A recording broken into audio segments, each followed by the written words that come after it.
Hello and welcome to the Inner Course of the Beautiful. We've been looking at the various facets of the sun, the various manifestations of Surya as the Adityas. Today we look at the Aditya when sun is in the sign of Virgo, which is usually between mid-September till mid-October. The Aditya that we see here is called Vivaswān Adityā. Vivaswān Aditya is essentially the Aditya that gives us the power to overcome obstacles and challenges that one faces in life. And this he does by drawing from his Shakti or his power, which is really his wife, Sanjay. Now Surya was married to Sanjay, who is the daughter of Prajapati Vishwakarma. And Sanjay, as some might sense, has a connection with the word samaj in Hindi, for instance. Samaj, those who understand Hindi would know, means understanding. Samjna literally means consciousness, understanding, and the clarity of a situation or the implications of a situation, and hence one is able to address the situation appropriately and overcome the odds and challenges. So Vivaswān Aditya essentially blesses us with the ability to overcome these challenges and obstacles.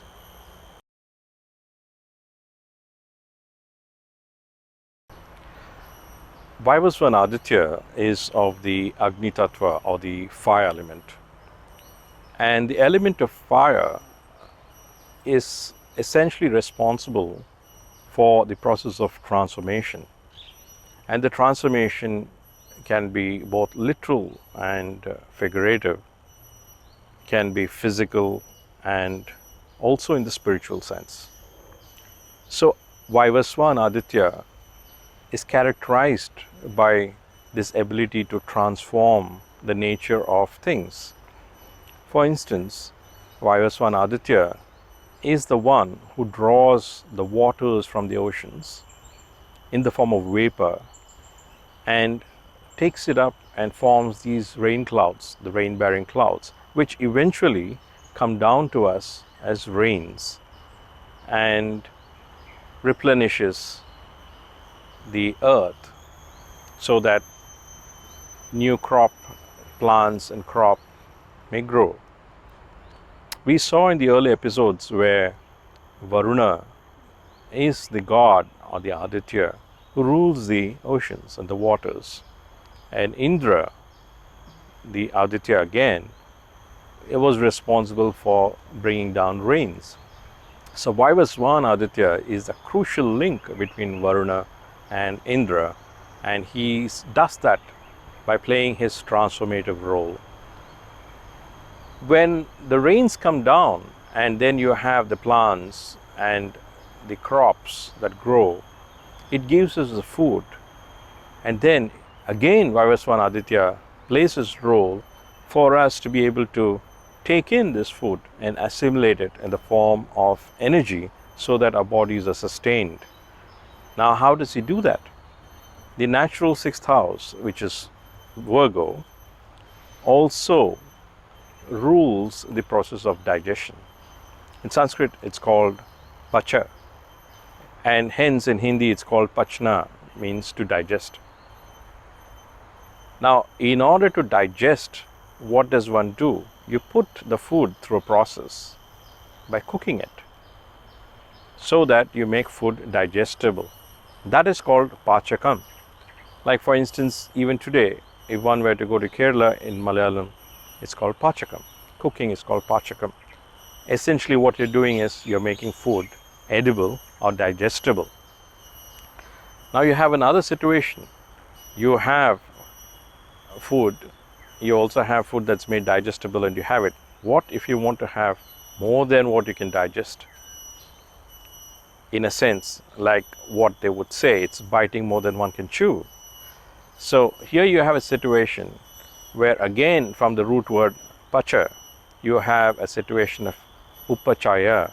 That means you're desirous of more than what you can possibly have. And hence in Jyotisha you have some of these houses, and 6 is also one of the houses, which are called Upachaya houses, where the desire for more and the aspiration for more rules the person. Now here, when one digests the food, what happens is one has the energy to sustain, and then one sustains, and then one grows. So in that sense, Vivaswān Aditya becomes very crucial with his blessings for the species to grow. So when they grow, plants grow up and then they bear fruit, and children grow and mature, and then they propagate as well. So this way you have the propagation of the species that happens by the blessings of Vivaswān Aditya. Now, in order to have the digestion, like I was talking about earlier, he does it in the form of Agni, and the digestive fire is called as Jatra Agni, which is directly linked to Vivaswān Aditya. Now you also have another situation, besides this ability to transform the waters and bring them down as rains, and the ability to transform food in a way it becomes edible and gives us the energy to sustain. The natural 6th house is also a house where we have the attitude of service that comes in, because one takes on these obstacles and starkly goes about doing whatever is required to handle the situation. There's also one more interesting connection with the natural 6th house and Vivaswān Aditya again, which seems paradoxical at first, which is an instinct for austerity and an instinct also for celibacy. The natural 6th house is the house where celibacy also comes from, and the natural 6th house is of course Virgo, ruled by Vivaswān.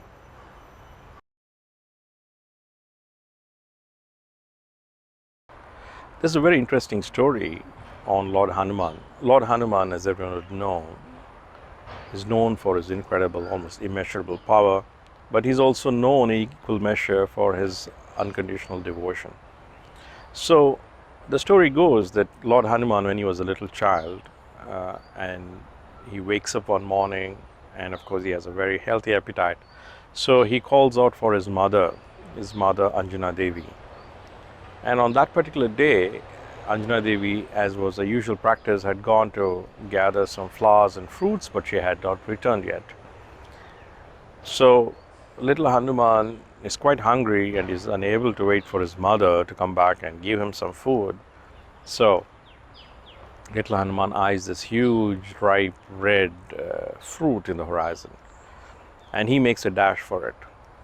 And of course that ripe red fruit is the rising sun. And when little Hanuman makes a dash for the sun, and he's all keen now to go and gobble up that ripe red ball like fruit, he realizes he has a competitor, and his competitor is none other than Rahu. Rahu is the one who causes eclipses, and he wants to eclipse the sun, in a sense, metaphorically swallow the sun. And little Hanuman, of course, goes and gives Rahu a tough time, and Rahu is no match for little Hanuman, and Rahu is driven away. And Rahu promptly goes back to Indra, his overlord, Indra being the king of the heavens and the king of the gods, and he tells him that my right to swallow the sun has been denied by this little child. So Indra is of course enraged, and he decides to see who this is and teach the culprit a real lesson. And when Indra comes back with Rahu, he realizes that this is a little child, but then the little child is hell-bent upon gobbling up the sun. And Indra, being Indra, does not hesitate to unleash the Vajra, the thunderbolt, on the little Hanuman. And Hanuman is struck below his chin by the thunderbolt or by the Vajra, and then he is thrown back to earth. When that happens, of course, his very powerful father, Vayu, god of the winds, he quickly goes and gathers the little child, his little son Hanuman, and withdraws into a cave. And in his fury, he also pulls back all the Vayu or the air, and with that the prana that is there in all the three worlds, and he pulls it into him, back into him. So now you have a situation where there is no air, and all the beings are being suffocated without, the life force or the air that gives the beings the life force. And promptly everyone goes to Brahma this time. And when they go to Brahma, they realize, when Brahma admonishes them and tells them, do you realize that this little child is none other than an aspect of Lord Shiva, who's come to play his part when Lord Vishnu takes his avatar as Lord Rama. So promptly then all the gods rush to Vayu and little Hanuman. They seek forgiveness from Vayu, and of course then they bestow a whole lot of boons on little Hanuman, and of course Lord Hanuman then becomes all the more powerful. Now there's something to draw from the story, because if you were to look at the elements here, you have the sun, you have Rahu, then you have Hanuman of course, and you have Indra. Now Rahu signifies the natural malefic along with Saturn, which are recognized as the Vayu Tattva Grahas. And the Vayu Tattva Grahas are the ones that cause aging in living beings, as well as eventual death of the body. So the one who is able to really fight and battle the inimical forces that basically destroy the body is basically Lord Hanuman. So when Lord Hanuman destroys Rahu, he has the power to fight over the Agni Tattva Grahas. That's why, as a remedy for any problems related to Saturn or problems related to Rahu, one is usually asked to worship Lord Hanuman, and people do it in the form of worshipping through Hanuman Chalisa or what have you, but nevertheless it's a worship of Lord Hanuman, because Lord Hanuman is not only one who can address the issues of Vayu Tattva Grahas, he himself represents Mars, another Agni Tattva Graha. So he is basically able to address all the malefics of Saturn, Rahu, as well as Mars, which might trouble any person in his or her life. So that of course he does. And then of course it also tells about situation when one puts in the effort, nevertheless one overcomes the challenges, one eventually is given the Shakti or the power to overcome these challenges that are thrown at you. Eventually Lord Hanuman gets his powers and he becomes even more powerful, which is again the lesson of the natural sixth house and also the blessings which Vivaswān Aditya essentially gives to a person.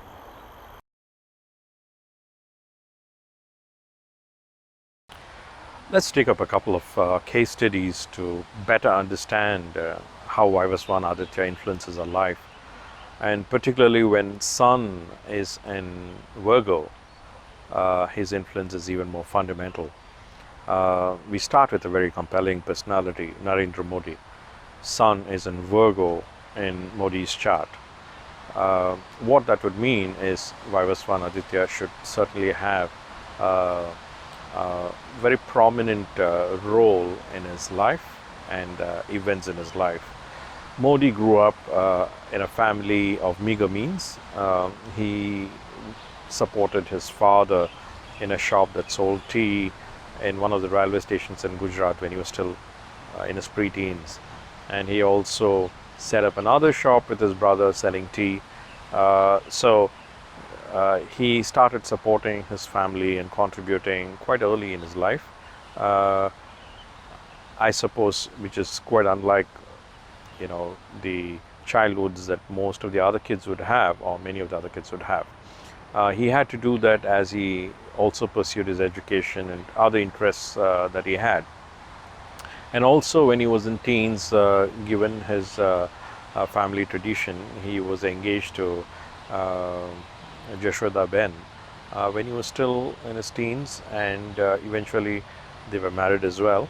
That's something that he's spoken about, is acknowledged in 2014 when he became the Prime Minister for the first time. He did mention that they were married, but as a couple they've been estranged, and so in that sense it's not been the marriage in the regular sense of the term. There's also another thing. In 1968, that was after his, he moved out of home, and then he went on a journey across the northeast of India. He traveled extensively in West Bengal and Assam, and he did try to join monasteries and become a monk. He went to the Belur Mutt, and then he also went to the Ramakrishna Ashram in Almora. In both places he was rejected, in a sense asked to go back and pursue or fulfill his other duties first before he pursued these more of the spiritual aspirations. Now why would that be? Because here we are seeing something. First, when he was very young, he had to have this kind of a not so easy life. It was a bit of a struggle. That's something that Vivaswān Aditya is all about. It's about struggles and obstacles and overcoming them. And then also there is something else. I was also mentioning that the natural sixth house of Virgo, of which Vivaswān Aditya plays a significant role, is about celibacy and austerity.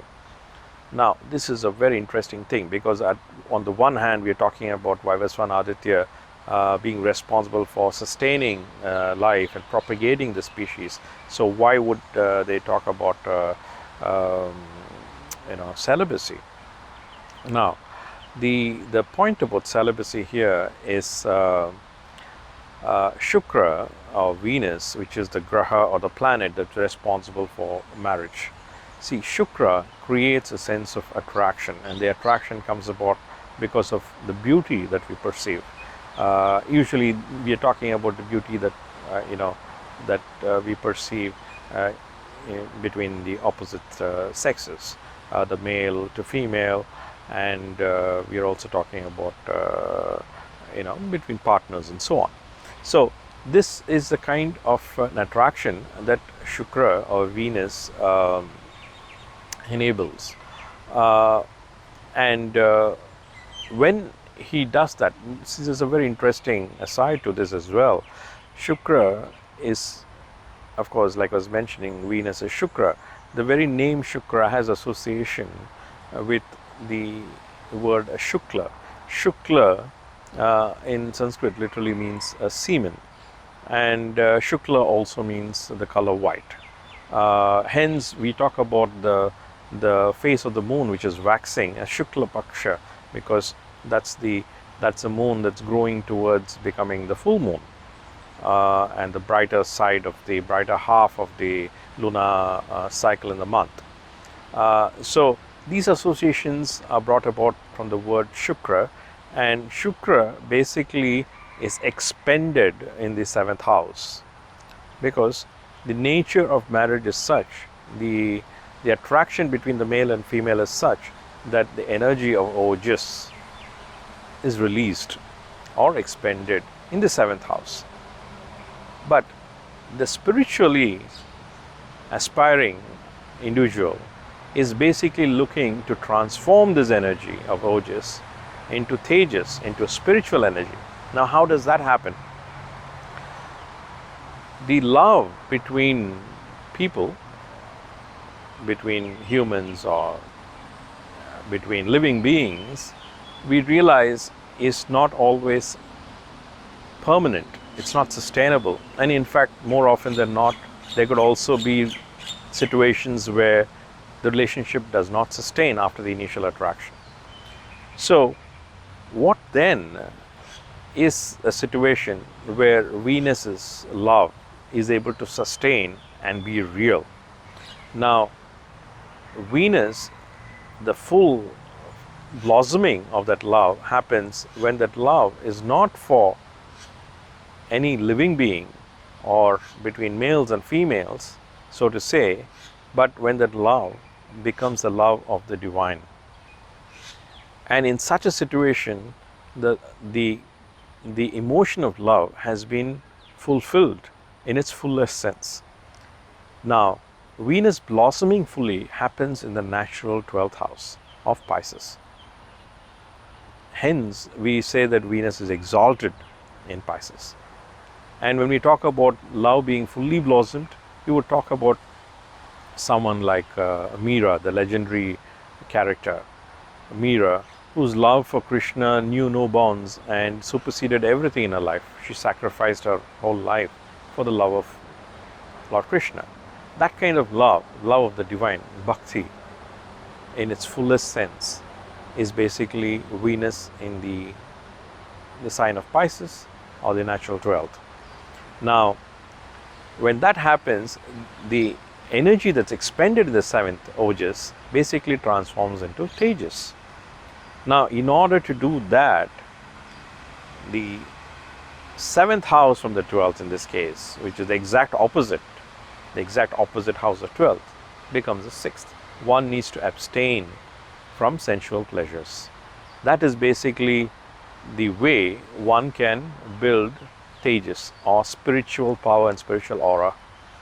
And that's basically the reason most of the spiritual aspirants remain or practice celibacy. Now, that's the reason why also the natural 6th promotes or influences this instinct to be celibate. And that's something we are beginning to see here in the way these events have taken place in Modi's life. Then let's look further.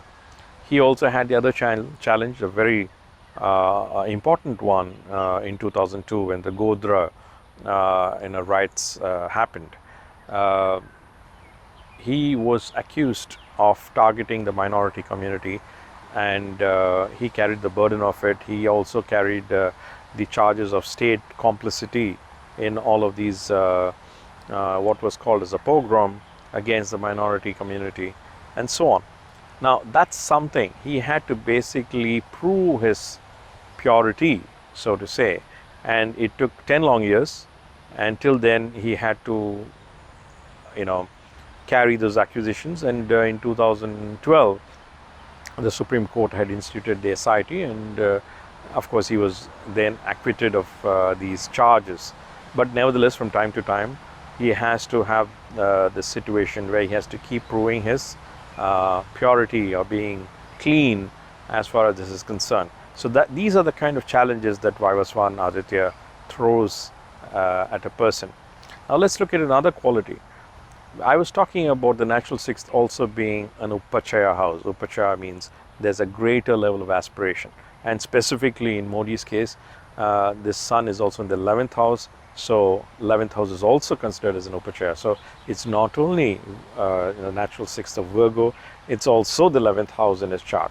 So that means the the instinct for these aspirations, going for things that have never been done before, aspiring for larger than life targets, will be a big motivator in Modi's life. So when he became the Prime Minister, he initiated what was called the Man Ki Baat, and he wanted to directly access and send the message across to people across the country in India. That was something that was not done by the previous Prime Ministers, but in a sense, he broke the mold and came up with something on his own. And then, of course, he took a big bet on demonetization, again something that has never been done before, and he rode the tide there, and he also kind of fielded the brickbats that came along with the demonetization. Then he went about the surgical strikes, the strike in Balakot. Again, that was not a precedent ever before, where unless there was an outright situation of war, there was no invasion into the territory of a foreign country. So that's something which was unprecedented, and that's something he went about doing. Then, of course, you had the Article 370 in Jammu Kashmir, again something that was not done before. All these were things that were not done before, but he chose to take those calls. That is basically because of the quality of the Upachaya. So if one were to look at the various events in Modi's life, one sees this distinct stamp of Vivaswān Aditya, the struggles, the obstacles, this kind of an instinct for austerity and celibacy, and then of course constantly having to prove his purity on the one hand, and on the other hand also the qualities of Upachaya, where he always goes for larger than life, or the targets that are quite big, or sometimes even the targets that might otherwise be unreachable for most people, he nevertheless attempts them. So these are all hallmarks of Vivaswān Aditya in Modi's life.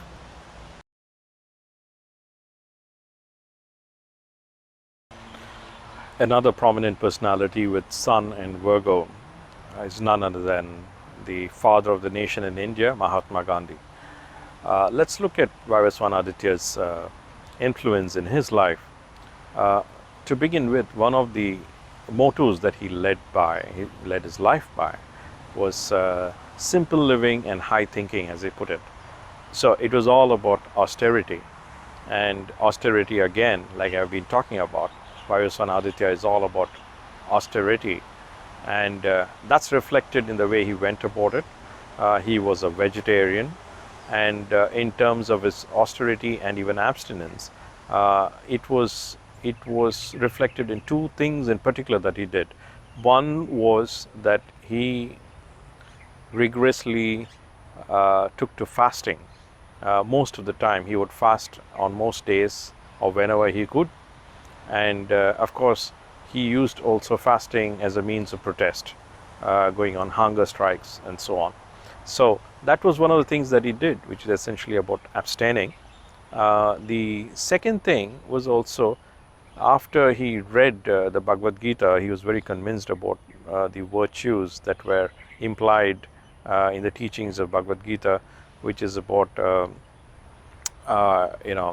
honesty, integrity, and not being hypocritical, and being self-restrained, taking to abstinence, and so on. So he took those virtues and he wanted to live by them. So besides fasting, what he also did was, when he was 37, when he was still married and he was a father, he decided to also abstain from any kind of sexual activity. So he took to living like a celibate after his 37th year. This is again like we were mentioning, the stamp of Vivaswān Aditya. Besides this, of course, I also did mention earlier that Vivaswān is the Aditya that helps life to bloom. So we are talking about anything that grows. We're talking about farming of any sort. And two things that qualify in some sense of the word is, one, when he led the salt satyagraha, they were in some sense farming for salt. So here we see quickly in Mahatma Gandhi's chart the influence of Vivaswān Aditya.